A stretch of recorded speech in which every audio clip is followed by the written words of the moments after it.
Hello guys, welcome back to our YouTube channel Padhai Puri. Here I come with my second lecture of fundamental unit of life. In my previous lecture, I discussed what is cell. Cell actually होती क्या है, उसकी discovery किसने की, कैसे की, उस time पर जो इम्पोर्टेंट डिस्कवरीज हुई थी, what are the shape and size of cell. ये सारी की सारी चीज़ें मैं आपको प्रीवियस लेक्चर में डिस्कस कर चुकी हूँ. So you can check out my previous lecture. In today's lecture, we will discuss cell made up of means cell actually में किसकी बनी हुई होती है, या we can say what are the structure organization of a cell. इसको discuss करने के लिए मैं आपको एक एग्जांपल दे सकती हूँ. जैसे हमारा एटम होता है, तो एटम के 3 फंडामेंटल पार्ट्स होते हैं, इलेक्ट्रॉन, प्रोटॉन एंड न्यूट्रॉन. तो सिमिलरली सेल के भी 3 फंडामेंटल पार्ट्स हैं. First is plasma membrane, second is nucleus, third is cytoplasm. तो वी कैन से कि सेल को हम इस लेक्चर में डीपली स्टडी करेंगे कि सेल एक्चुअली में होती कैसी है, किसकी बनी हुई होती है. हम इसको पूरे लेक्चर में अच्छे से पढ़ेंगे. तो let's start with the plasma membrane. Plasma membrane को डिटेल में जानने से पहले हम ये जान लेते हैं कि प्लाज्मा मेम्ब्रेन की क्या क्या कैरेक्टरिस्टिक्स होंगी, ये एक्ट कैसे करेगी, इसका रोल क्या है, ये कैसे हेल्प करती है, किसकी बनी हुई होती है. इनफैक्ट जो प्लाज्मा मेम्ब्रेन है वो सेल वॉल से कैसे वेरी करती है, ये सब हम इसको फुल्ली डिटेल में एक्सप्लेन करेंगे. तो let's start. What is the definition of plasma membrane? It is the outermost covering of the cell that separates the content of the cell from its external environment, because it is called as selective permeable membrane because it prevents movement of some materials. क्या होता है plasma membrane? ये क्या होता है कि cell है कोई सपोज, तो सेल की जो आउटर मोस्ट कवरिंग होती है, ये सेल हो गया, ये इसकी क्या होगी आउटर मोस्ट कवरिंग, इसको बोलते हैं हम प्लाज्मा मेम्ब्रेन. तो प्लाज्मा मेम्ब्रेन का क्या काम हो गया कि ये हमारी सेल को एक्सटर्नल एनवायरनमेंट से सेपरेट करती है और इसको प्रोटेक्ट करती है, जो कि अनवांटेड मटेरियल जो सेल को नहीं चाहिए उससे उसको प्रिवेंट करती है. इसको अच्छे से समझने के लिए हम एग्जांपल ले सकते हैं. जैसे आजकल क्या हो रहा, कोविड चल रहा है. कोविड से पहले क्या होता था कि 2 इंसान ईजिली कम्युनिकेट कर सकते थे, एक दूसरे से ईजिली बात कर पा रहे थे. लेकिन आजकल क्या हो रहा है, उन दोनों इंसान के बीच में क्या आ गया है, मास्क. तो मास्क क्या कर रहा है कि उन दोनों को डायरेक्ट कम्युनिकेशन को तोड़ रहा है, ब्रेक कर रहा है. तो सेम वही मास्क यहाँ पे क्या है, प्लाज्मा मेम्ब्रेन काम कर रहा है उस मास्क की जगह. वो क्या है, वो एक्ट एज ए एसपीएम काम कर रहा है. एसपीएम क्या हो गया, इसको हम क्या ले सकते हैं, semi permeable membrane. Okay, semi permeable membrane. जिस तरह मास्क 2 इंसान के बीच के कम्युनिकेशन को ब्रेक कर रहा है, उसी तरह जो हमारा एसपीएम है, जो एनवायरनमेंट से उसकी जो डायरेक्ट जो कम्युनिकेशन है उसको ब्रेक कर रहा है, ताकि जो इजीली जो अनवांटेड मटेरियल है वो उससे दूर रहें. ओके, तो अब प्लाज्मा मेम्ब्रेन हेल्प कहाँ करता है? It's help in diffusion and osmosis. Let's discuss about diffusion and osmosis. Diffusion क्या होता है, movement of substance from higher concentration to the low concentration is called diffusion. Similarly, osmosis भी क्या होता है कि movement of water molecules from such a permeable membrane from high to low concentration is called osmosis. तो क्या है diffusion, क्या हो गया कि इसमें क्या होगा, movement होगी सब्सटेंस की हाई टू लो. इसकी एक शॉर्टकट भी याद कर सकते हैं हम, HLO means high to low concentration. ये मैंने एक शॉर्टकट बना रखा है. वैसे ओ से मतलब यहाँ पे ऑस्मोसिस है. आप यहाँ पे डिफ्यूजन भी लिख सकते हैं, HLD भी लिख सकते हैं, लेकिन हेलो से आप याद कर सकते हो इसको. ठीक है, तो डिफ्यूजन में क्या हो रहा है कि जिस सब्सटेंस मूव कर रहे हैं from high to low concentration, ठीक है. ऑस्मोसिस में similarly high to low substance move करेंगे, लेकिन यहाँ पे क्या होंगे, वाटर मॉलिक्यूल्स होंगे या फिर सॉल्वेंट होंगे. किस केस में, ऑस्मोसिस में. लेकिन डिफ्यूजन में ऐसा कुछ नहीं है. इसमें क्या होगा, सीधे डायरेक्टली कोई भी substance high to low move करेगा. और लेकिन डिफ्यूजन में ये क्यों होता है, due to difference in their concentration.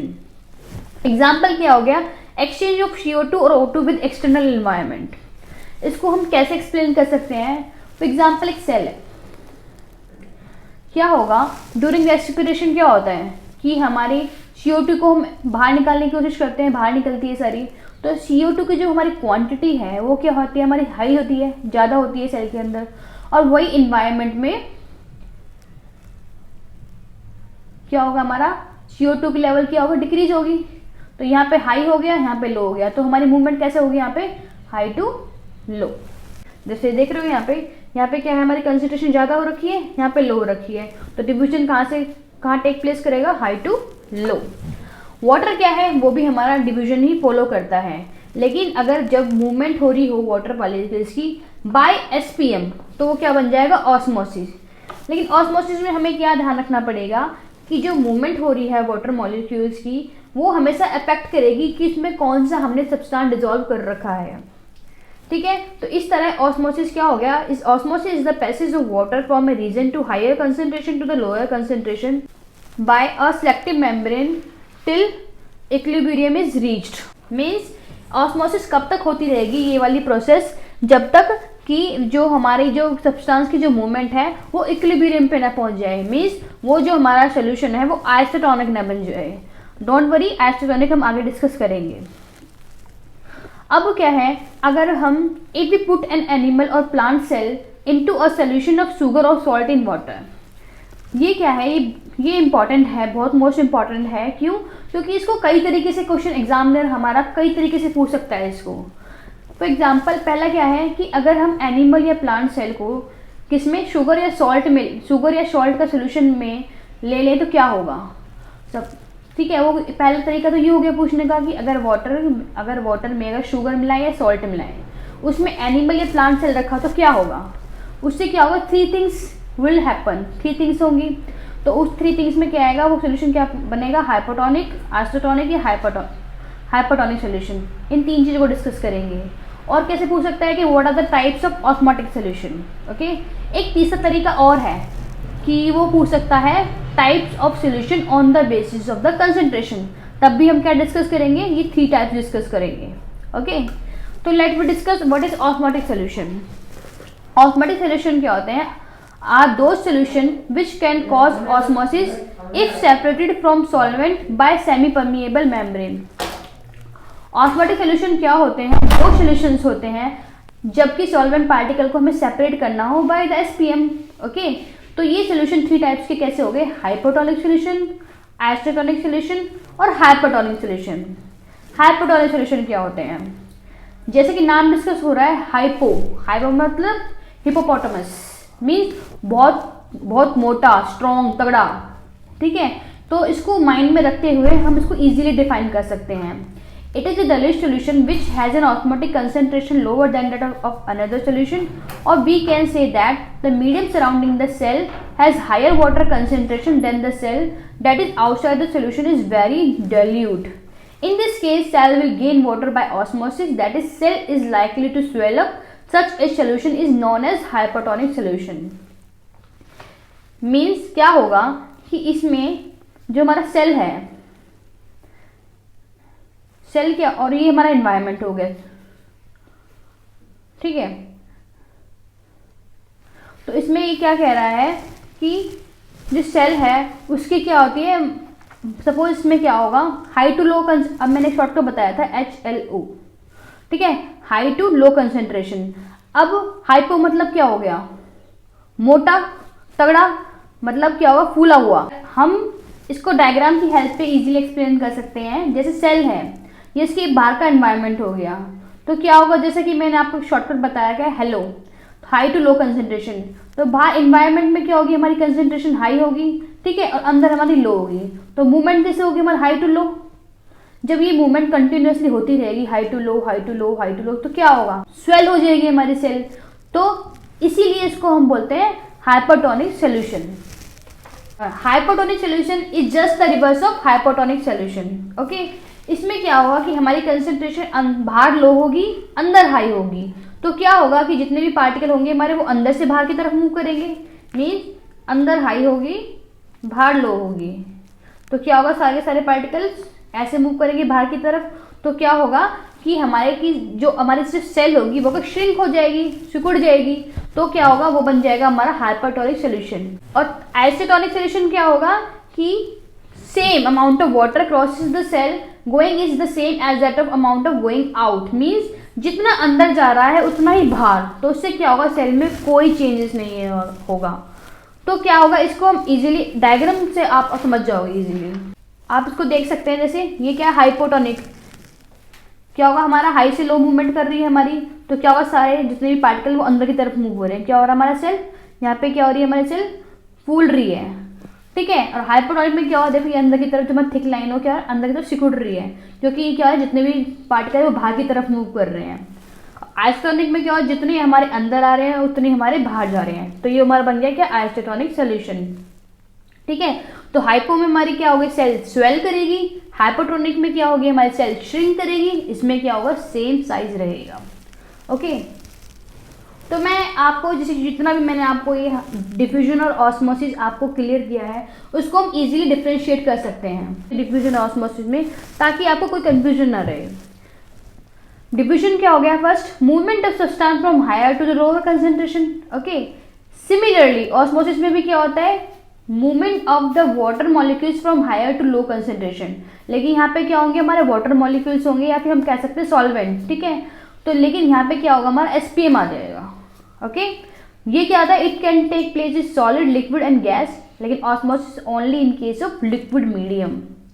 Third क्या, it does not require any SPM, मतलब सेमी परमिएबल मेम्ब्रेन, लेकिन it requires a SPM. Fourth, different substance diffuse independent of one another as per their concentration difference. इसमें मैंने बताया था कि इसमें ऐसा कुछ नहीं है कि सॉल्वेंट पार्टिकल्स ही मूव करते हैं, इसमें सोल्यूट आयन सब मूव करते हैं। लेकिन ऑस्मोसिस में क्या होगा, सॉल्वेंट पार्टिकल्स मूव करते हैं लेकिन सॉल्यूट्स नहीं करता। इसको हम डिवीजन को ऐसे भी समझ सकते हैं, जैसे अरोमा है। अरोमा क्या होता है कि फ्लावर से देखते हो आप खुशबू जाती है, इधर उधर कैसे फैल रही होती है, वो डिफ्यूजन की वजह से फैल रही होती है, क्योंकि उसको क्या होता है अपने इंसेक्ट्स को अपने उसके ऊपर लाना होता है ताकि वो पॉलिनेशन कर सके। तो ये किसकी वजह से हो रहा है, हमारा डिफ्यूजन की वजह से। अगरबत्ती की स्मेल देखते हैं एनवायरनमेंट में कैसे फैल जाती है, वो भी डिफ्यूजन की वजह से होता है। अब ऑस्मोसिस है, अभी देखते हैं कि जो प्लांट में जो ये वाटर अब्जॉर्ब करते हैं रूट से, किसकी वजह से हो रहा है, वो ऑस्मोसिस की वजह से हो रहा है। ये डिफरेंस करते करते मुझे आपको एक चीज़ याद आई, मैं आपको एग्जाम्पल के थ्रू बता देती हूँ कि हाइपरटोनिक और हाइपोटोनिक में कैसे इसको आप एग्जाम्पल के थ्रू एक्सप्लेन कर सकती हो। तो एग्जाम्पल, किशमिश देखते हैं हमसे रात में किशमिश पानी के अंदर भिगो देते हैं, है ना। तो मॉर्निंग में क्या होती है, वो किशमिश फूल जाती है ना, तो किसकी वजह से हुई, क्योंकि due to difference in their concentration. बाहर था वो हायर कंसेंट्रेशन था, अंदर हमारी लो कंसेंट्रेशन थी। क्या हुआ कि मूवमेंट ऑफ पार्टिकल्स बाहर से अंदर की तरफ होते गए, तो क्या हुआ उस केस में हमारी किशमिश फूल गई, तो क्या बन गया वो हाइपोटोनिक सोल्यूशन। और वही अगर हम किशमिश को चाशनी में लें तो क्या होगा, हमारा केस बिल्कुल रिवर्स हो जाएगा, हमारी जो किशमिश है वो सिकुड़ जाएगी, ठीक है। तो वो क्या होगी, हमारी किशमिश सिकुड़ के बिल्कुल पतली सी हो जाएगी, तो क्या बन जाएगी, हाइपरटोनिक सोल्यूशन। इस टाइप क्वेश्चन वो पैसेज में भी पूछ सकता है, ठीक है। तो आप उसको किशमिश के एग्जांपल से उसको एक्सप्लेन कर सकते हो। अब प्लाज्मा मेम्ब्रेन बनी किसकी होती है, the plasma membrane is flexible and is made up of organic molecules called lipids and proteins and it can be seen by electron microscope. किसकी बनी होती है, वो हमारी लिपिड्स की और प्रोटीन्स की बनी हुई होती है, उसको हम इजीली माइक्रोस्कोप की हेल्प से भी देख सकते हैं। Okay, the cell engulfs the food and other material from its external environment because the flexibility of plasma membrane possible। क्या होती है, जो सेल एक्सटर्नल इन्वायरमेंट से अपना फूड गेन करती है उस प्रोसेस को क्या बोलते हैं हम, एंडोसाइटिस। और वही जो जितना भी हमारा एक्सक्रीट मटेरियल है, जो भी सॉलिड है, उसको बाहर निकालना, वो क्या बन गया है हमारा एक्सोसाइटोसिस। एग्जाम्पल क्या हो गया उसका, amoeba acquires food through endocytosis and excretion of solid is exocytosis. Okay, मतलब ये टर्म्स क्या है इसी के अंदर हमारी यूज हो रही हैं, तो इसको एक शॉर्ट फॉर्म में पूछ सकते हैं कि एक्सोसाइटोसिस क्या होता है, एंडोसाइटोसिस क्या होता है, ठीक है। एग्जाम्पल पूछ लिया कि amoeba what are the example of endocytosis, तो हम कह सकते हैं अमीबा। तो अब प्लाज्मा मेम्ब्रेन सेल वॉल से कैसे डिफर करती है? सेल वॉल क्या आती है? It is rigid outer covering in addition to the plasma membrane composed of cellulose. Cell wall क्या होती है? जैसे मैंने आपको बताया था कि प्लाज्मा मेम्ब्रेन होगी है ना, इसकी कोटिंग होगी। तो क्या होता है इन केस ऑफ प्लांट्स, उसकी एक अपर एक लेयर और होती है, उसको बोलते हैं हम सेल वॉल। सेल वॉल क्या होता है? इट इज रिजिड, जो कि क्या होता है ये बहुत स्ट्रॉन्ग कवरिंग होती है, जो कि किसकी बनी होती है? सेलुलोज की बनी हुई होती है। ठीक है, इसका मेन काम क्या होता है? हमारे प्लांट्स को स्ट्रेंथ प्रोवाइड करना। ठीक है, और ये क्या होती है? हमारी प्लाज्मा मेम्ब्रेन से बाहर लाई करती है ये वाला। ठीक है, इसको हम डिफ्रेंशिएट कर लेते हैं तो आपको अच्छे से समझ में आएगा सेल वॉल और प्लाज्मा मेम्ब्रेन के बीच में। ऑकरेंस मतलब क्या होता है? First point is occurrence. Occurrence क्या होता है कि एक्चुअल में ये कहाँ पाई जाती है। ओके, तो सेल वॉल कहाँ होती है? It is found in plant cells, ये हमारी प्लांट सेल में पाई जाती है। On the other hand plasma membrane it is found in both plant and animal cell, ये दोनों में पाई जाती है। पोजीशन क्या होती है इसकी? It lies on the outside of cell, ये सेल के बाहर होती है। इन प्लाज्मा मेम्ब्रेन क्या होता है? It lies on the outside of animal cell inner to the cell wall in plant cell. Okay, animal cell में बाहर लाई करती है और प्लांट सेल में अंदर लाई करती है। थिकनेस इसमें क्वाइट थिक होती है, इसमें फ्लेक्सिबल होती है। इसमें रिजिड मतलब स्ट्रॉन्ग, कितनी ज़्यादा इसमें स्ट्रेंथ होती है ना। तो सेल वॉल रिजिड होती है, इसमें फ्लेक्सिबल होगी। परमिएबल क्या इसमें क्या होता है? ये इसमें इजीली होता है ना, इजीली पास हो जाता है। लेकिन इस केस में हमें क्या होता है? स्पेम आ जाता है, उसके थ्रू ही पास होगा। कॉन्स्टिट्यूशन मतलब किसकी बनी हुई होती है? किसकी बनी होती है? सेलुलोज, हेमिसेलुलोज, पैक्टिन और अदर केमिकल्स छोटी छोटी क्वांटिटी में होते हैं। और यही प्लाज्मा में किसकी बनी बताया था मैंने आपको पहले, ये लिपिड्स की और प्रोटीन्स की बनी होती है। कुछ स्मॉलर क्वांटिटीज में कार्बोहाइड्रेट्स की भी यह बनी हुई होती है। इसमें एक छोटी सी टर्म यूज होती है प्लाज्मामोलिसिस। ठीक है, प्लाज्मामोलिसिस क्या होता है? When a living plant cell loses water through osmosis, there is a shrinkage or contraction of the concept cell away from the cell wall. तो क्या होता है प्लाज्मामोलिसिस में कि जब सेम जैसे मैंने आपको हाइपोटोनिक में बताया था कि जब कोई प्लांट सेल वाटर लूज करता रहता है कंटिन्यूसली, क्या होता है उसकी जो सेल है वो श्रिंक हो जाती है। ठीक है, उस प्रोसेस को हम क्या बोलेंगे? प्लाज्मामोलिसिस। अब जैसा मैंने बताया कि जो सेल वॉल है, प्लांट के केस में सेल वॉल आई थी, वो क्या हो गया? वो सेल वॉल क्यों प्लांट्स में एक आप कैसे याद कर सकते हो? जैसे हमारे प्लांट्स हैं, अब भगवान सबके लिए ना सारी चीज़ें पहले से ही बना के भेजता है, तब प्लांट्स इधर उधर मूव कर नहीं सकते उनके, क्योंकि भाई वो फिक्स होती है उनकी पोजीशन। तो क्या होता है उसके लिए भगवान ने उनको सेल वॉल प्रोवाइड करी, उसको प्रोटेक्ट कर सके एक्सटर्नल एनवायरनमेंट से। ठीक है, तो भगवान सबके लिए बराबर है, ऐसा नहीं है कि वो सबको एक्स्ट्रा देता है, कम देता है। जिसको जो जरूरत है भगवान उसको टाइम पे सारी चीज़ें देता है। सेल वॉल का मेन फंक्शन क्या होगा? It is to provide protection and strength the cell. ये क्या करेगा? ये हम बताया जैसा कि मैंने आपको कि सेल को मेन प्रोटेक्शन प्रोवाइड करने के लिए, स्ट्रेंथ प्रोवाइड करने के लिए हमारी सेल वॉल होती है। लेकिन जो ये हमारी प्लाज्मा मेम्ब्रेन है, इसका मेन काम क्या है? सेलुलर कंटेंट्स को होल्ड करना और जितने भी मटेरियल्स को इन और आउट करना। At last, if you have any doubt, please mention in my comment section. Thank you. So guys, like and subscribe to my YouTube channel.